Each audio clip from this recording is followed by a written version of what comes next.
I don't know. Metaman said he had something for me this week.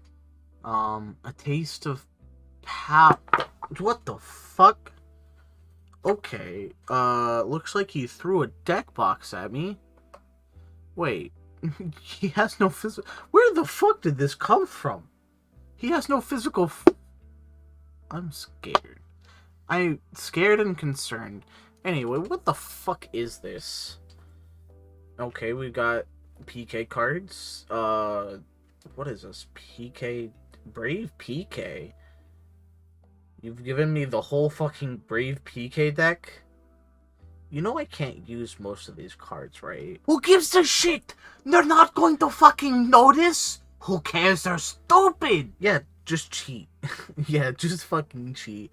You know what? Why didn't I fucking think of that? You know, let's get on with everything. Hello and welcome to the Chucast. Welcome you to week number 8 of KCC.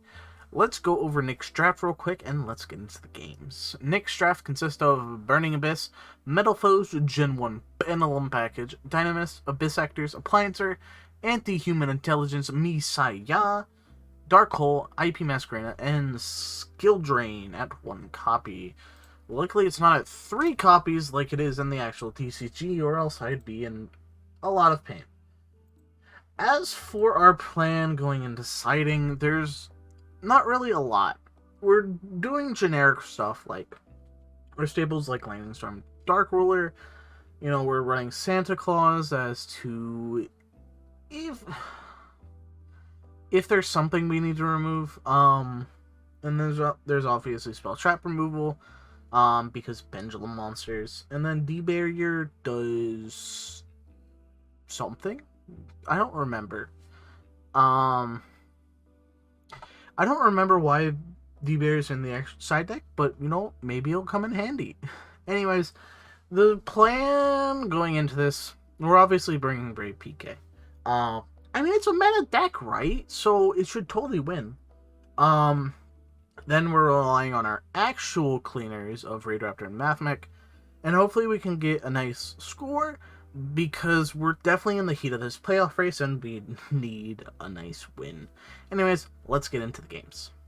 Our first match today is Phantom Knights versus Burning Abyss. Nick is going first, starting by summoning Fiendish Rhino and Skarm, overlaying for Dante, milling 3, triggering Rhino Warrior to send Graph, summoning Seer.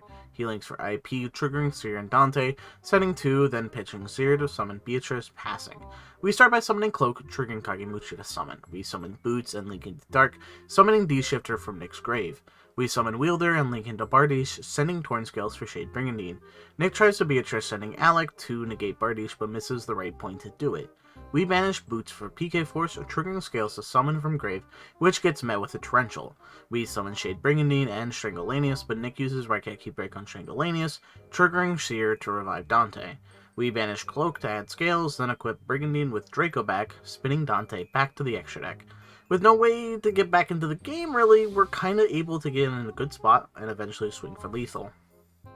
Game 2, Nick is going first, starting with a Rhino Warrior plus Graph, overlaying for Dante, milling 3, triggering Rhino Warrior to send Skarm, setting 2 and passing. Skarm triggering the end phase to add Tour Guide.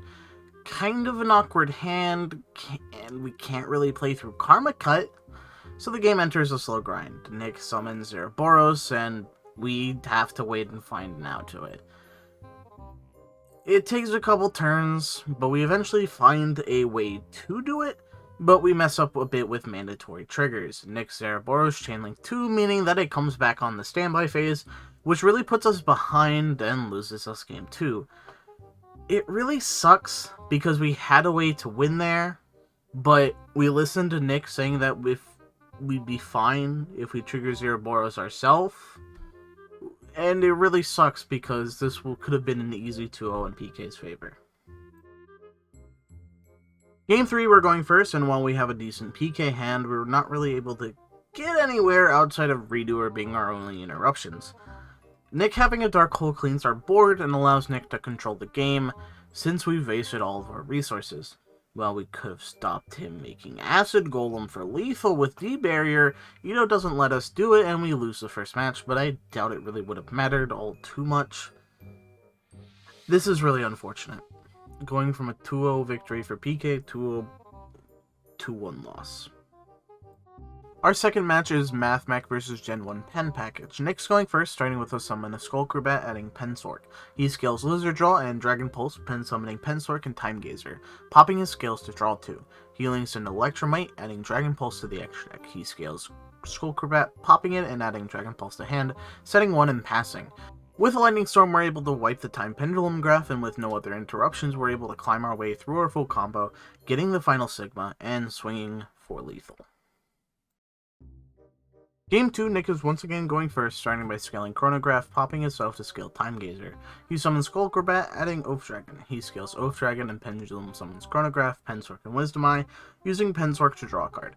He summons Tuning Magician, then Synchro summons Clearwing, and links in Electromite, going through the motions, adding Double Iris to the extra deck, adding it back to hand, and passing. With nothing to interrupt our combo, we're able to once again climb to our boy Final Sigma, and swing for lethal. Our third match is Raidraptor versus Metalfoes. We're going first, and with Tribulanius plus Winder plus Callby, we're able to full combo through Ghost Warner, setting up everyone's favorite endboard of Bardiche, Redoer, Alt Falcon, Force Strix, Retrograde, Fogblade, and PK Force. And I don't... He's pretty good. Nick starts with a painful decision for Gold Driver, then he summons Rescue Rabbit, which we spin to the top of the deck. He scales Steelin and Gold Driver, tributing both for Vanisher, trying for the effect, which we Fogblade. He sets 1, and we PK Force into Satellite Cannon, popping the back row and triggering Bardiche to pop the Vanisher. With nothing in the way, Nick scoops it up, knowing we have lethal. So, this win plus our forfeit win for week 9, because Brett couldn't play, puts us a nice 6-3 plus 16, and I hate to admit it, but Metaman's power helped. Despite him giving us an illegal deck, the idea of Brave PK is definitely a welcome one, even if it bricks to hell and back. The ratios are good, I'm just unlucky. Anyways, with us being at 6-3 plus 16, this puts us squarely in second place, but in the last week, we could swing anywhere from first to fourth. In both divisions, all 4 coaches are guaranteed, but their placings are not. In Clear Mind, these standings go as follows. Incog's number 1 at 7-2 plus 23, I am at number 2, 6-3 plus 16. CB's 5-4 plus 13. Zero's 5-4 plus 4. And rounding up the bottom 4 for the division have Breadboy, Nick, Xandrix, and Kylo. Kylo's 1-9 because Kylo forfeited the rest of his games on like week 5. I don't remember. Anyways. Moving on, for Burning Soul, the current standings are Leo, number 1 at 8-1 plus 28 with his bullshit Sword Soul.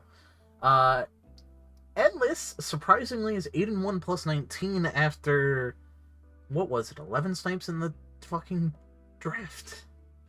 Third place we have Cat at 6-3 plus 17.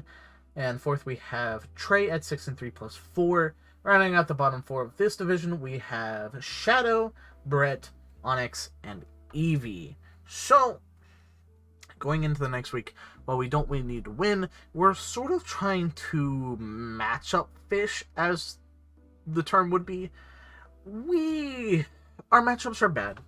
And the best one, I think, would be CB? I don't know. Zero's hand traps kill me. So, we'll have to see. Obviously, we don't want to go against Incog because of what happened week 7. But, anyways, I think that's gonna be it for us. And next week, we've got to decide if we want to continue using Metaman's power. Anyways, that's going to be it for now. Comment, rate, subscribe. Really helps the channel. And if you want to see more, you know where to look. Bye-bye.